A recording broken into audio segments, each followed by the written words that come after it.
Tingnan natin itong balitang to ha. May balita kasi tungkol yan sa ICC. Tangin yan. Sabi ko nga sa inyo mga bossing, itong ICC na to ha. Si Vladimir Putin po, meron pong arrest order na din yan sa ICC. Pero si Vladimir, di pa naman nila nahuhuli. Di pa naman nila nakukulong. Alam mo kung bakit? Nanindigan ng bansang Russia eh. Sabi ng bansang Russia, putangin na yung mga taga-ICC kayo, pababa pa ng aeroplano nyo, pinapasabugan ko na kayo ng missile. Kita mo, all publicity ang hayop na ICC na yan. All publicity. We issued the warrant of arrest for Vladimir Putin for crime against humanity. Ulul. Tangan na nyo, hanggang ngayon si Vladimir Putin hindi nyo pa nahuhuli.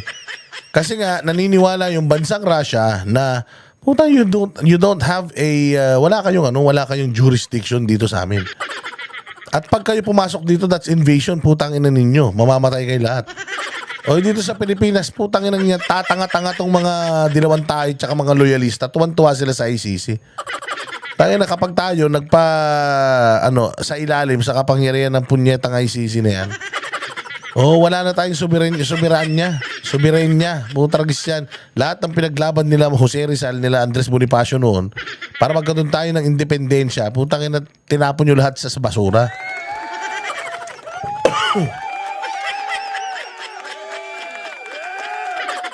Kaya nga hindi tayo dapat nakikipag-cooperate sa mga yan. Salot sa lipunan mga yan.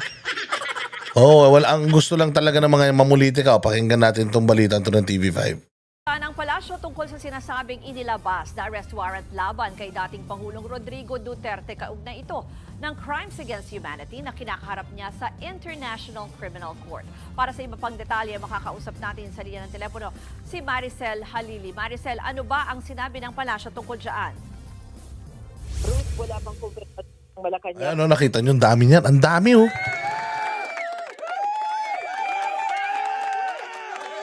Grabe. At saka talagang sobrang yung genuine talaga, nag-iiyakan, hiyawan.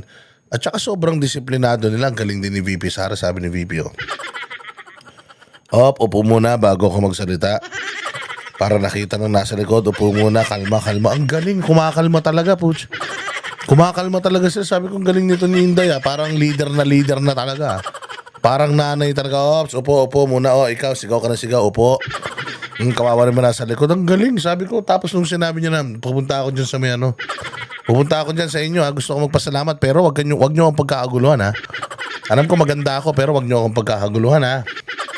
Punta siya doon, picture, walang nagkagulo. Sabi ko, tangina, grabe respeto. Grabe respeto ng mga tao talaga sa mga Duterte. When they say something, everybody listens. Pagka meron silang sinabi, meron silang habang nagsasalita sila ng ganyan, putya, yung mga mukha ng tao talagang nakatitig sila, amazed na amazed, mga nakanganga, putya, kay Bongbong, parang, ano sinasabi niyan, utal-utal. Tagal naman ibigay ng ayuda. Dito walang ayuda to. Again, nagsimula to 9 o'clock, natapos to alas 5, alas 6. 10, 11, 12, 1, 2, 3, 4, 5. Putang na 7 na oras. 7 na oras, putya, walang kapagkain yan, walang tubig na ibinigay sa mga tao dyan. $300 pa.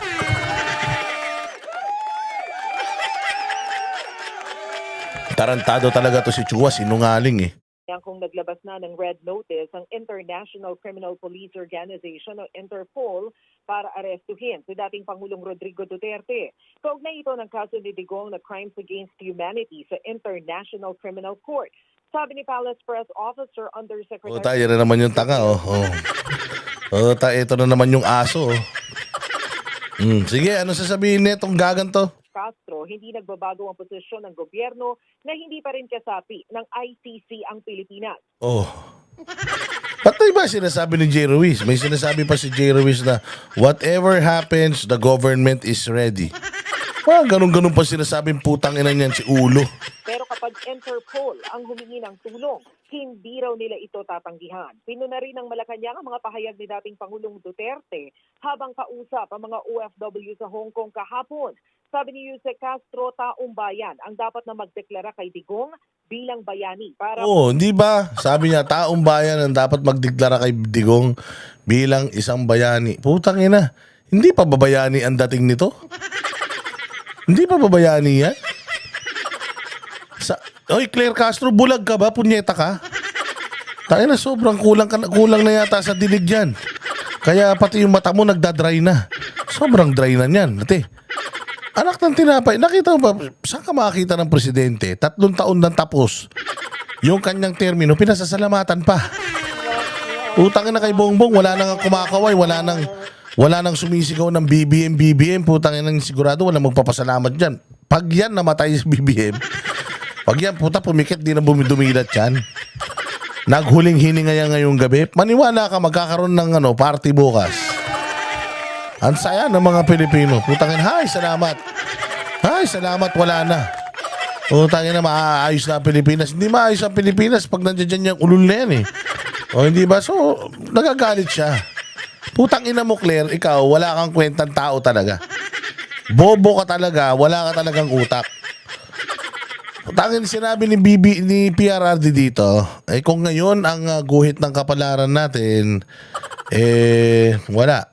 Kung mapipresyo tayo, ulihin tayo, wala tayong magawa. Oo, basta pagka magambag-ambag na lang kayong pa 5 Hong Kong dollars, paglabas ko, tayuan nyo ako ng rebulto. Oo, tapos siguro maganda sa tabi ni Jose Rizal. Kasi si Jose Rizal may hawak na aklat, ako may hawak na ganun. Sabi niya, putang ina, tawanan yung mga tao. Galing, sabi ko, putang ibang klase talaga. Sobrang galing talaga ni Duterte. Putang ina kasi, palibasa, Claire, yung amo mo, si Bongbong, putang ina, walang sense of humor, bobo. Alam mo yung mga tao walang sense of humor, tanga yan, katulad mo. Hindi nyo kayang magpatawa, hindi nyo kayang magdala ng tao. Meron pa siyang kwento-kwentong kung ano-ano kinukwento ng ulul na yan. Simple lang kwento niya. Putang ina, nalaglag kami lahat sa upuan. Alam mo yung kwento niya? Simple lang. Ay, si Inday Sara, yung nanay niyan. Pucha, stewardess yung nanay niya. Ganda. Oo, hinanap ko yan. Nakita ko sa isang subdivision. Pucha, yung nakita ko naglalaba. Yung nanay. Pantakin mo nilagay yung aso sa may hagdanan. Putang ina, hindi ako nakapanik. O, ang ginawa ko, 2 araw, nilason ko yung aso. O, puta, patay yung aso. Naitanan ko si Elizabeth. Simple. Simple. Ganong kwento lang. Putang ina na. Simpleng kwento lang, nabaliw lahat ng Pilipino. Hindi kaya ni Bongbong yun. Claire. Putang ina nyo. Pati ba naman joke? Pati yung mga joke na tungkol dyan sa rebulto, gago, alam mo ba kapag kasi Bongbong Marcos namatay? Putang ina, kahit ano niyan, kahit picture niyan. O kahit picture niyan, baka itapon sa basurahan. Sinusuka na yung mga amo mo. Putang ina, sinuka na yan 50 years ago. O hanggang ngayon, ganun pa rin ang feelings ng mga tao sa kanila. Putang ina, mga walang kwentang mga pinuno yung mga yan. Kaya ikaw, Claire, sasama ka sa kanila sa pagbulusok, hayop ka. Lahat ng mga pagtatanggol mo na yan, putang ina, inggit na inggit ka kay Duterte. Ha? Bakit ba, Claire, ang laki ng galit mo sa mga Duterte? Inano ka ba ng mga Duterte? Putang ina mo ka. At tarantada. Putang ina, kapag nag-ambag-ambagan ng mga Pilipino, mag-aambag kaming lahat para na magkaroon ng rebulto yan. Taranta, gusto mo, itayo pa namin sa may salas nyo. O kaya sa bakuran nyo para putang ina mo, para pagka araw-araw, pagka labas mo, putang ina si Duterte kagad na makikita mo, lokal-loka ka. Pagawan siya ng monumento. Pinasinungalingan din ito ang sinabi ni PRRD na wala siyang kasalanan. Kirit ni Castro, maraming inamin ng dating Pangulo sa Quadcom. Maraming inamin sa Quadcom, putang ina, abogada ka pa naman. Abogada ka pa naman, Claire Castro. Maraming inamin si Duterte. Bakit walang kaso dito sa Pilipinas? Hinamon na nga niya, ba't walang kaso? Bakit sa ICC? Hindi naman korte sa Pilipinas yan. Tatanga-tanga ka pala eh. Anong mga inamin niya? Naknang putya, abogado ba talaga to si Claire? Tangin na, nakakahiya rin, no? Takin mo, umamin si Duterte. Ang daming inamin ni Duterte. Bakit kahit isang kaso wala pang sinasampa sa kanya? Commission on Human Rights, walang sinampa sa kanyang kaso rito. Yung mga kongresista dyan sa Quadcom, walang sinampang kaso sa kanya tungkol dito. So ano sinasabi mo, dami niyang inamin? At saka ang ganda rin sinabi ko ni Pangulong Duterte.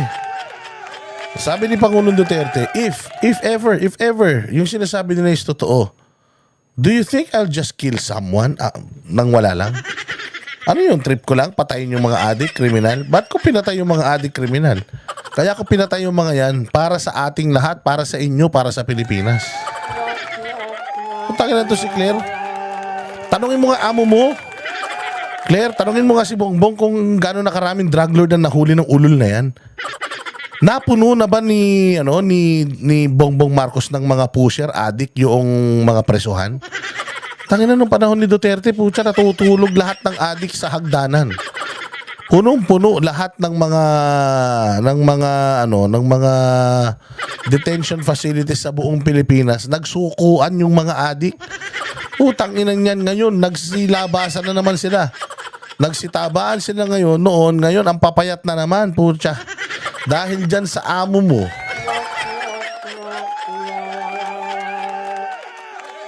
Kaabog-abogadang tao nito ni Claire, walang laman ng utak. Senado, siya nga raw mismo ang nagsabi sa mga pulis na hikayatin ng mga salarin na lumaban. Oo, talaga, ganun talaga. Hikayatin nyo lumaban. Putang ina, pag di lumaban, alam nga, papatayin natin, di lumaban. Bobo talaga to si Claire, no? Putang ina yung utak ni Claire tsaka utak ni Dilima, iisa. Putang, walang laman. Ngayon ay magkaroon ng basihan para sa self-defense. Siguro raw ay nagpupunyagi ang mga hindi naman nabiktima ng extrajudicial killings, pero hindi ganito ang sitwasyon ng mga pamilyang nawala ng mahal sa buhay na hindi man... Tama lang sa kanila yan. Ang ina niya, nagtudok ng droga. Gumamit ng droga. Oh, puta ina, pinangako naman ni Duterte yan. Huntingin ko kayo pag naging presidente ako. Nanalo siya, hinanting niya, nagreklamo kayo, tinigil niya. Oh, tapos ngayon, galit na galit kayo. Si Claire, putang ina to, addict ka ba? Alam mo, galit ang galit kay Duterte, addict. Oh, ang mga galit kay Duterte, addict, corrupt. Oh, baka kaya galit na galit ka kay Duterte? Habang dumaan sa due process. Narito ang bahagi ng pahayag ni Undersecretary Castro. Ang pagdideklara ng isang tao na hero, dapat hindi po siya ang nagsasabi nun. Taong bayan ang magsasabi kung siya ay naging hero. Tanga. Ang ina mo, bobo. Claire, nakakaawa ka na. Tangina, basta lang meron kang maibalik sa mga Duterte kahit nagmumukhang tanga ka na, tinatanggap mo na. Alam mo ba, Claire, na nagjo-joke lang si Duterte? Oh, alam mo ba na nagjo-joke lang siya? Sabi nga niya, let's say for example, totoo yung sinabi nila. And I killed all of the addict. Oh, do you think I did that for myself? Oh, kanino ko ginawa yun? Para sa'yo, Claire. Oh, para sa'yo. Ay, putangin na naman yan, Claire. Ano ko ba naman? Tangina ko, sobrang tuyot na nito ni Claire. Parang sobrang corny mo na, Claire. Pati ba naman yung mga ganitong kwentong kwentong patawahan lang. Puta, siniseryoso. Masyado ka seryoso sa buhay. Baka mamatay ka niya maaga. Puta, wala ka ba love life, Claire? Ha, wala namang bumibisita dyan sa, sa masukal mong hardin. Ang corny-corny mo na. Oo, wag ka mag-alala. If PRD dies, he will definitely have his monument somewhere here in the Philippines. Pero ito si Bongbong mo, putang ina, wala ito. Oh, kahit na rebulto diyan sa payatas. Hindi papayag yung mga payatas itayo yung rebulto niya diyan. At paggawan siya ng monumento. Ngayon, patungkol naman po doon sa sinasabi niya na wala. Ang ina, di ba? Putang ina. Yung wala na daw kasalanan diyan sa tokhang ng tinapay. Sige. Marami na po tayong nadinig. Siya mismo po ang umamin. Maybe sa mga taong hindi nabiktima. Siya mismo umamin. Umamin saan? Umamin na Umamin na pumatay kanino? Abogado ka pa naman, Claire. Putang ina. Tapos hindi mo alam yan. Ano inamin niya? Wala naman siya inamin Inamin lang niya para matigil na yung hearing. O sige na, inaamin ko na. O anong gagawin natin? O, sampa na ng kaso bilis para matapos na. Hindi naman kayo korte. Hindi naman kayo korte. O, ayun na, inamin ko na. Sige na, sampa na ng kaso bilis. May nagsampa ng kaso, Claire? Wala. Putangin na mo, magsampa ka ng kaso. Gusto mo mauna ka na magsampa ng kaso, unahan mo na yung mga, total, bida-bida ka naman. Unahan mo na yung mga biktima, parang ikaw na biktima eh.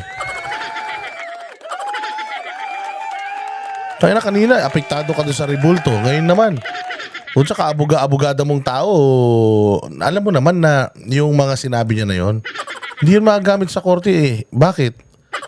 Kailangan, kapag umamin ka sa umamin ka sa isang krimen, kailangan kumpletos detalles. Kailangan may pangalan, sino, saan, kailan, anong ginawa mo. Kailangan detalyado. Anak ng tinapay ka, abogada ka, tas hindi mo alam yan. Propagandista ang putang inan to. Puta, alam ko na pagka nawala si De Lima at saka si Castro, puta may kapalit na si Franz Castro. Eto. Kahit alam niya ng kabobohan yung sinasabi niya.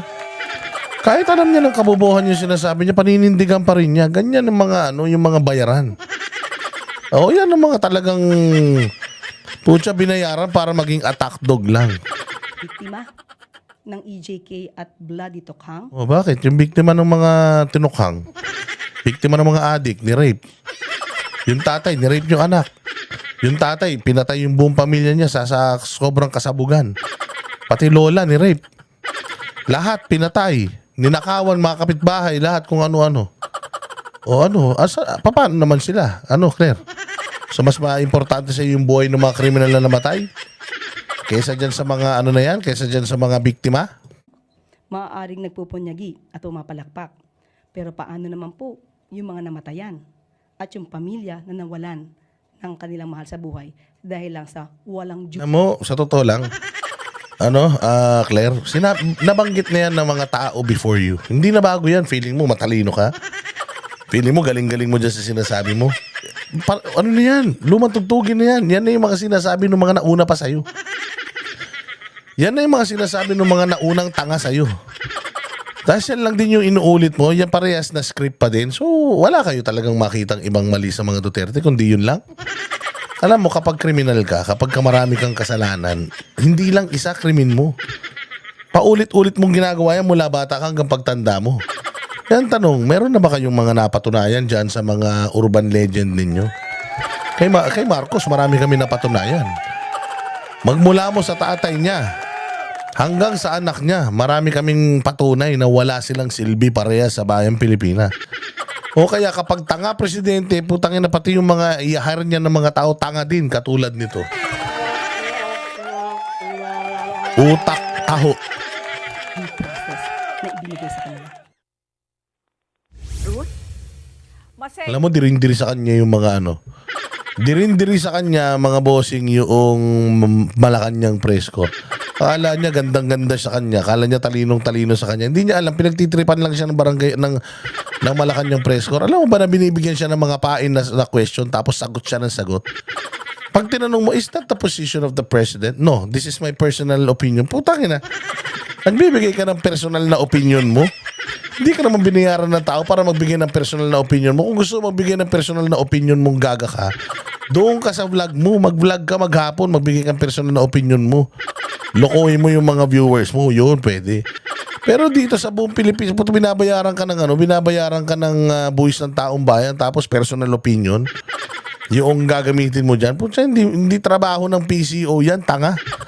Abogada ka na turingan, alamin mo muna yung trabaho mo bago bumukas yung bibig mo.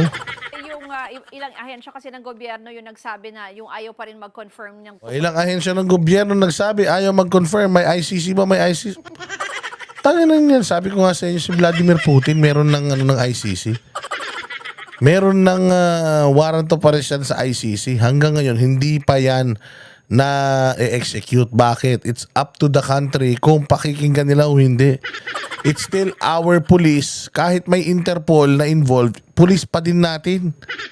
Police pa din natin yung magsiserve ng warrant na yan dahil even Interpol, wala silang jurisdiction dito. Doon sa paglabas ng arrest warrant. Pero ito bang mismong ICC, may sinabi na tungkol dyan? Nako, Ruth, hindi na nagbigay dito sa sinasabing inilabas na arrest warrant kay dating Pangulong Duterte. Actually, ilan na rin naman yung mga eksperto na nagsabi na hindi rin naman obligado ang ICC na isa publiko kung maglalabas man sila ng arrest warrant. Ang sabi lamang ng ICC, confidential ang mga impormasyon na may kinalaman sa kanilang investigation. Ito ay para ma-ensure yung integrity at yung kaligtasan din ng mga biktima at saka yung mga witnesses sa kaso. Ruth? Ngayon. O, suma total, mga bossing, yung ICC nila, supot. Tapos yung kunyaring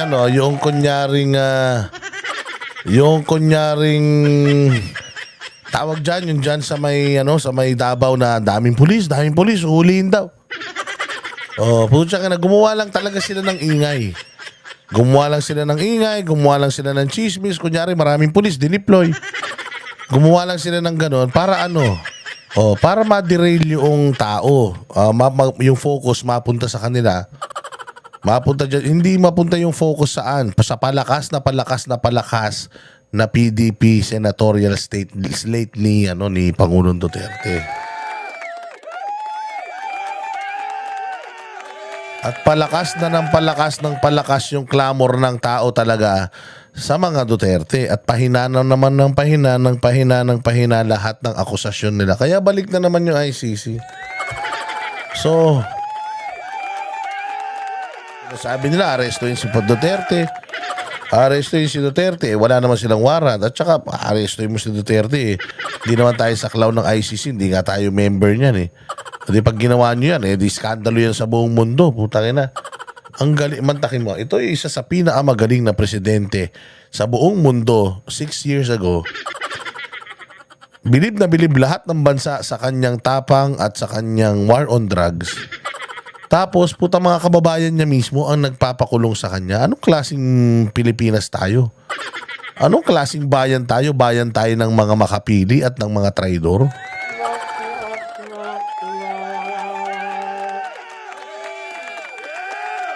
Oh, wag ganon. Masama yun. Kami ang boses ng masa, hindi natatakot. Katotohanan lang, di kami nalulunod. Walang bahid ng sismis, lahat ay totoo. Kahit sino ka pa, pag mali ka babanatan ka. Walang pinipili kulay, wala kaming kinikilingan.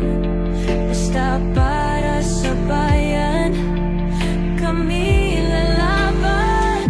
Pag tama palakpakan, pag mali banatan. Di matitinag, di matatakot, para sa bayan tuloy ang sigaw. Sa harap ng kamera, walang halong takot. Mga baluktot, lahat kayo'y tutumba. Ang hustisya at totoo, yun lang ang mahalaga. Kahit sinong harang, di kami matitinag. Walang pinipiling kulay, wala kaming kinikilingan. Basta para sa bayan, kami lalaban. Pag tama palakpakan, pag mali banatan. Di matitinag, di matatakot, para sa bayan tuloy ang sigaw. Kung nasa tama ka, ikaw ay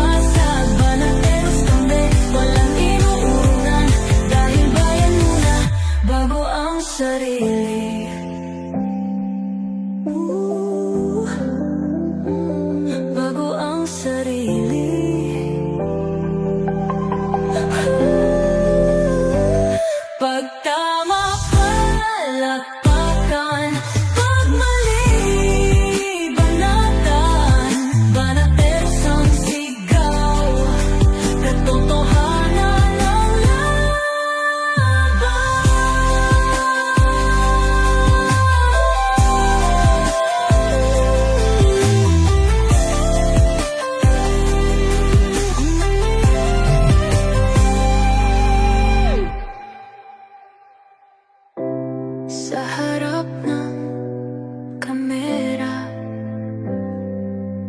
Walang halong